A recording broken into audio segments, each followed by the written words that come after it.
Welcome to CinePro, where we bring your favorite movies back to life with quick recaps, hidden details, and everything you missed. The movie Hagen starts.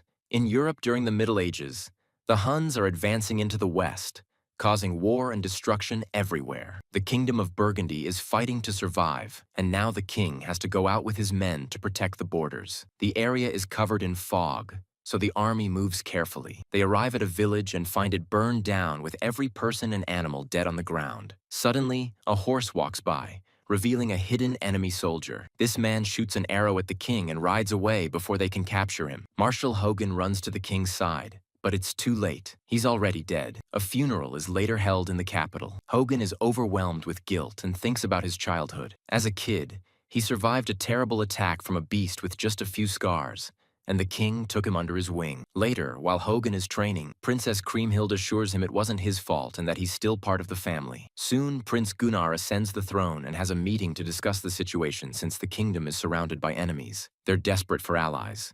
So Gunnar decides that his sister will marry the king of Lombardy. Hogan brings the news to Kriemhild, and she agrees to do her duty without hesitation. But it's easy to see that it pains her to do so. That night during a storm, 11 armed men are seen camping near the gates. When Hogan goes to the wall to take a better look, he sees a shadow that whispers, "I know your scars," before disappearing. In the morning, the group crosses the gate and the soldiers immediately surround them. Kriemhild watches them from afar and notices one of these riders changing his face. Gunnar agrees to meet with the leader and learns he's Siegfried, Prince of Casentine. Siegfried's and Gunnar's fathers used to be allies in the old wars. To everyone's shock, Siegfried challenges Gunnar to a duel. The guards immediately surround him to protect Gunnar, and Siegfried agrees to stay as a guest instead. In private, Kriemhild tells Hogan about what she saw and wonders if that person is an old one, an evil being that haunts people's dreams. She thinks her brother should have sent the group away. That night,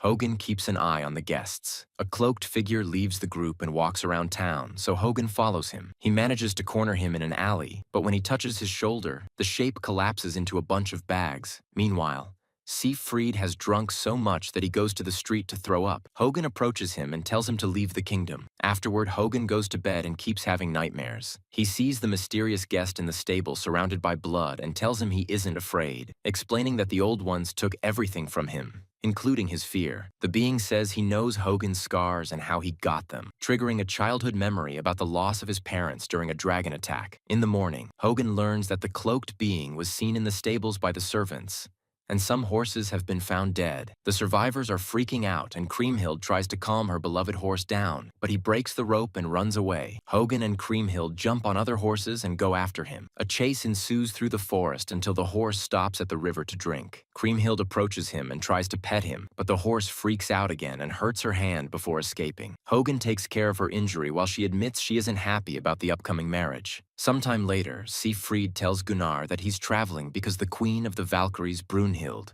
called him in a dream. It's said that she has the power to cast spells on men across the world without needing to meet them. The moment is tense, but suddenly Siegfried laughs, claiming the story is a prank. He also complains about the lack of women at the table. In the evening, Siegfried bursts into Kriemhild's room. He tells her she's beautiful, but Kriemhild says he has no respect and calls him a lost soul, forcing him to leave. Meanwhile, Hogan tells Gunnar that he doesn't think the marriage is a good idea and assures him that their army is strong enough. Gunnar trusts him and agrees to cancel the plan. He's also worried about Siegfried's story because he doesn't think it was a lie. The following morning, Gunnar informs Kriemhild that she doesn't have to marry, and she hugs him in happiness. The queen tells Hogan that her daughter had been ready to make a sacrifice for the kingdom and wonders if Hogan is capable of doing so too. Later, Hogan is training with his soldiers when Siegfried comes out with his men to train as well. Their brawling looks more like a street fight than trained knights. Siegfried forgets it isn't real and beats up one of his men, so the others have to pull him away as he laughs like a maniac. Then he asks the local soldiers for a new opponent, so Hogan walks ahead. When Siegfried throws a spear at him,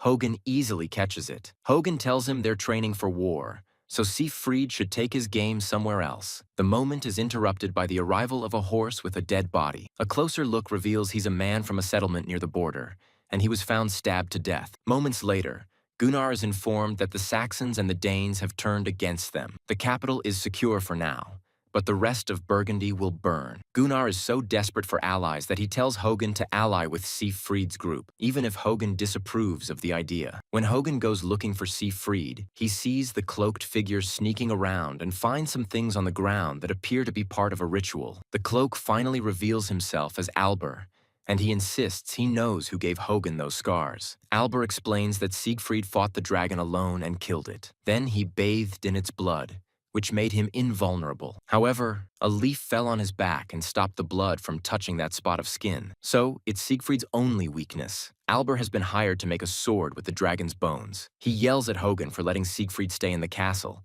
saying they've given him what he's been looking for, a family. In the chapel, Gunther's prayers are interrupted by Siegfried and his men. He puts his sword in Gunther's hand and says he'll kill for him. When Hagen comes looking for them, he finds Gunther announcing that Siegfried is now an ally. Later, Hagen goes to say goodbye to Kriemhild before leaving for war. She asks him why he saved her from the marriage considering the kingdom needs allies, but Hagen refuses to answer. Kriemhild tries to mention the feelings between them, and Hagen claims he did it to protect the kingdom. Yet she says their home will never be safe. The next day, the army marches to war. When they stop to camp for the night, Hagen discusses strategy with his men. He points out that the Saxons and the Danes are brave but lack discipline, so they must take advantage of their chaos. Siegfried is bored and leaves the meeting to rest in the forest. Gunther joins him and asks about the Valkyrie story, so Siegfried tells him that the queen calls for the warrior in him. In the middle of the night, Siegfried rides out and attacks the enemy alone. In the morning, everyone is shocked to see him come back with the head of the Saxon king. He explains that the Saxons are coming after him and are chaotic without a leader, so they must take the chance to fight them. The army is excited and follows Siegfried into battle, ignoring Hagen's concerns. Soon, a vicious battle ensues in the forest. Hagen kills any enemy that comes too close, but he's more interested in finding his king. Siegfried fights without mercy and without needing armor, which causes quite an impression on everyone. When Hagen notices that one of his young soldiers has lost his helmet and is about to get killed, he jumps ahead and quickly kills the attacker before passing his own helmet to his friend. The fight continues with both armies losing people all over the place. Hagen sees that his best archer has been surrounded and tries to help, but a bunch of enemies surround him as well. He can only watch as the archer is stabbed to death. This distraction allows an opponent to hit Hagen in the face, causing him to lose his left eye. Hagen immediately brings the attacker down, only to collapse in the process. The Dane king is coming for him while Albert watches from his corner. Siegfried suddenly jumps in and kills the king too before he can reach Hagen, who passes out. When they return to the capital, the crowd cheers Siegfried's name, grateful for bringing them a victory. Siegfried throws himself at them, enjoying all the attention. Meanwhile, Kriemhild is taking care of Hagen, who is still unconscious. Feeling frustrated, she goes looking for Siegfried and finds him drinking. She calls him out for disturbing the mourning of the fallen, but Siegfried says death is part of war. He thinks fallen warriors shouldn't be honored with silence. They should be celebrated. When he asks about Hagen, Kriemhild admits he may be dying. So Siegfried says that Albert can help him. Moments later, Albert takes care of Hagen's wounds, drawing a mysterious symbol on his body while revealing the truth. It turns out Hagen's childhood story was a lie. Hagen comes from another kingdom which had been attacked and conquered by Gunther's father. His parents had been killed, and Hagen was stuck in the fire. The dragon that showed up actually saved Hagen by taking him in its claws and flying him away, explaining the scars. The king later used the dragon to cover up what really happened. When Hagen finally wakes up, he visits the graves of the fallen soldiers. Siegfried tells him that he regrets nothing. Later in the throne room, Kriemhild finds Siegfried, who says that empires always collapse, and that's why he never wanted his father's throne. Kriemhild is actually impressed by his lack of need for power. While changing Hagen's bandage, Kriemhild admits she's grateful to Siegfried for saving Hagen's life. However, Hagen thinks Siegfried is giving people false hope. Kriemhild points out that fake hope may be better than no hope at all. For the next few days, Hagen is heartbroken to watch Kriemhild and Siegfried spend a lot of time together. One morning, they ride to the forest and admire the ruins of the old wars. Kriemhild asks why Albert follows Siegfried, so he explains that he killed Albert's master. He also shares the dragon story. Siegfried became a blacksmith's apprentice because his father wanted him to learn discipline. However, the blacksmith sent him to the valley hoping he'd never return. After weeks of wandering, Siegfried found a sleeping dragon and thought it was the most beautiful moment in his life. Kriemhild can't understand why he killed it then, but Siegfried refuses to answer. On their way back, Kriemhild keeps hearing a voice calling her name. Siegfried tells her to ignore it, but Kriemhild turns around and sees her father's body covered in vines. She runs away in horror,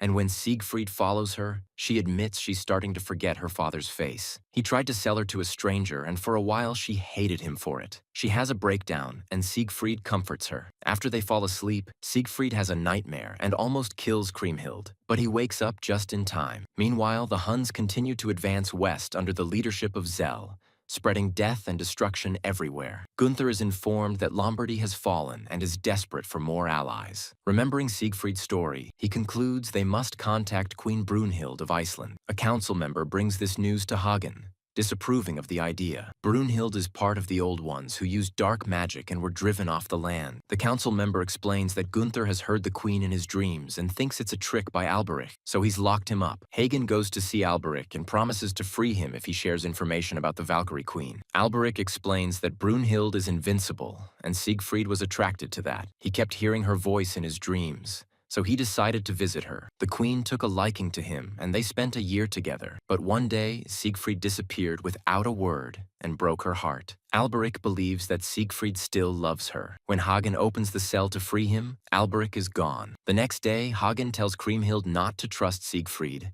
but she ignores his warning and announces she'll marry Siegfried to protect the kingdom. A worried Hagen brings the news to Gunther and asks him to set a condition. During dinner, Gunther gives the couple his blessing, but on one condition. Siegfried must guide him to Iceland so Gunther can ask the queen to marry him. That way, the Valkyries would become their allies too. Siegfried is furious, yet has no choice but to agree. Soon, Gunther and his men leave on a ship. The first few days of sailing are calm, but eventually, the cold starts giving them a hard time. One night, a storm takes them by surprise, and the crew struggles to keep the ship under control while Siegfried laughs. Unfortunately, the ship hits some rocks, and several men fall into the water, including Gunther. Hagen jumps to save his king. In the morning, Hagen reaches the shore and is devastated to find the bodies of his friends. At least Gunther is fine, and they reunite with a hug. After finding Siegfried and a few survivors, the group continues their journey on foot. They travel for days until they reach a foggy area. Remembering the rules from his last visit,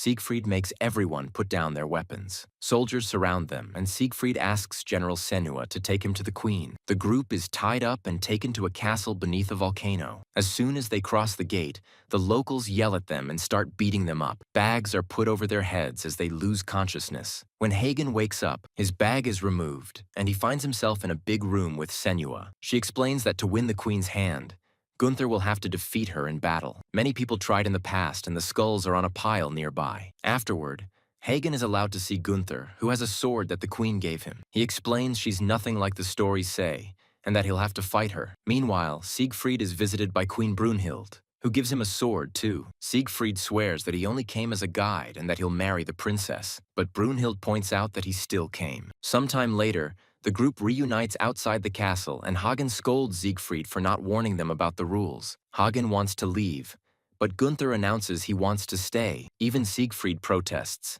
saying that not even he can defeat Brunhild. Gunther refuses to change his mind, so Siegfried calls Alberich for help. They enter a cave, and Alberich takes Siegfried's blood by cutting his weak spot. Then he pushes Hagen and Siegfried underwater while Gunther drinks the blood. He starts squirming in pain, only to gasp in relief when the duo drowns. It turns out Gunther has temporarily gained Hagen's and Siegfried's strength. Afterward, Gunther is prepared for battle by the guards. Senua warns him that if his blood touches the snow, the queen will take his head. If her blood touches it, she'll leave with him. Then Gunther finally fights Brunhild, who proves to be an excellent warrior, and quickly knocks off his helmet. He surprises her by blocking or dodging her attacks, putting up a good fight. After several minutes of clashing, blood finally falls on the snow. To everyone's surprise, it comes from a cut on Brunhild's leg. Gunther immediately lets go of the power so Hagen and Siegfried can wake up in the cave. Brunhild and her army fall to their knees, determined to keep their end of their deal. When it's time to leave, Brunhild says goodbye to her land in tears. Eventually, the group returns to Burgundy,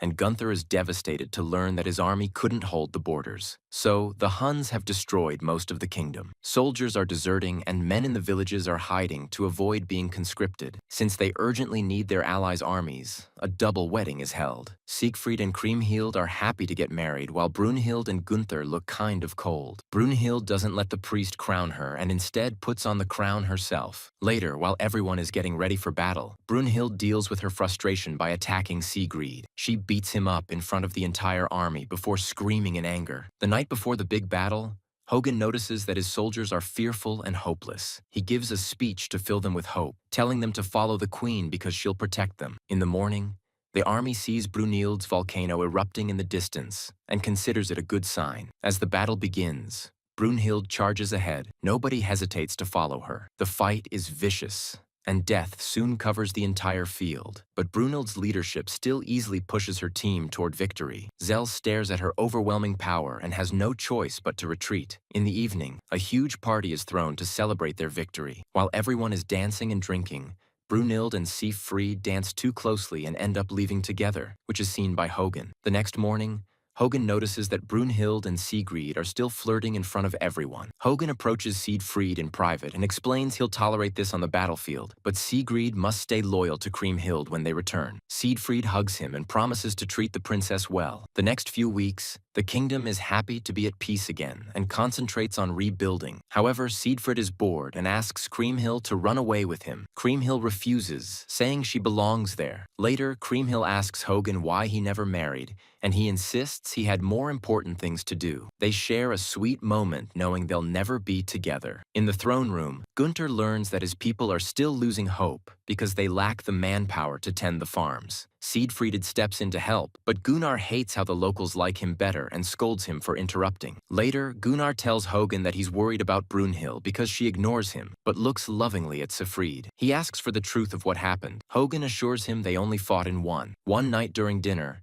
Siegfried is very rude to one of the councilmen and harasses him until he leaves. A furious Gunther yells at Siegfried and says that he hasn't become real family yet. When Siegfried tries to start a fight, Hagen stops him. Later, Gunnar sees Brunhild riding out of the castle and follows her. The next morning, Gunnar tells Hagen that Brunhild and Siegfried have been meeting in secret. The people continue to adore Siegfried, but he comes and goes without caring about anyone's feelings. Gunnar doesn't want Siegfried to destroy the family, so Hagen agrees to do what the kingdom needs. Meanwhile, Siegfried apologizes to Kriemhild, yet he continues getting drunk in taverns and getting in fights.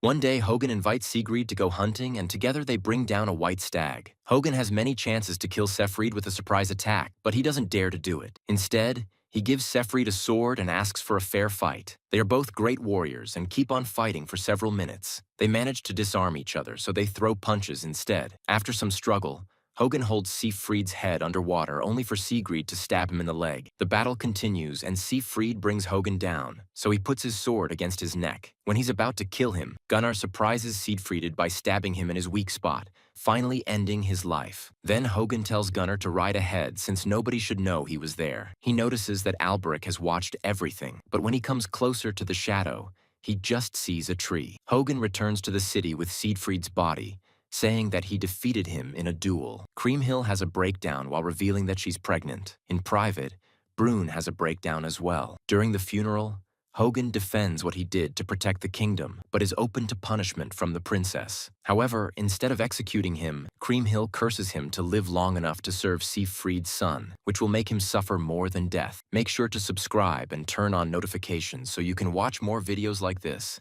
Thanks for watching.